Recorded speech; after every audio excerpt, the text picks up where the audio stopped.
কি চমৎকার দেখো, লট্রিয়া মাছ দিয়ে বেগুনের তরকারি। হ্যালো বন্ধুরা, কে কেমন আছো? আমি ভালো আছি। আজকে রান্না করব লট্রিয়া মাছ দিয়ে বেগুন দিয়ে টমেটো দিয়ে। লট্রিয়া মাছটা ধুয়ে কেটে কিছুক্ষণ পানি ঝাড়া করে রেখে দিলাম, হলুদ মরিচ মেখে দিলাম।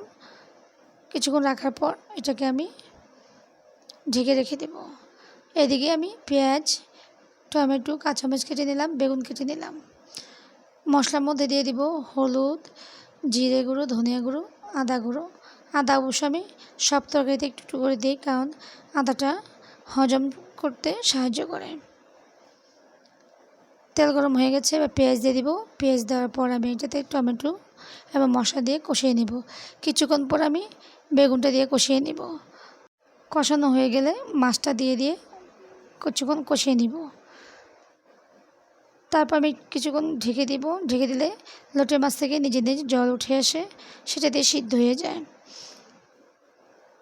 তরকারিটা হয়ে যাওয়ার পর আমি ধনিয়া পাতা দিয়ে নামিয়ে নিব। তোমাদের কেমন লেগেছে জানাবে। যদি ভালো লেগে থাকে কমেন্ট করবে, শেয়ার করবে, লাইক দিবে।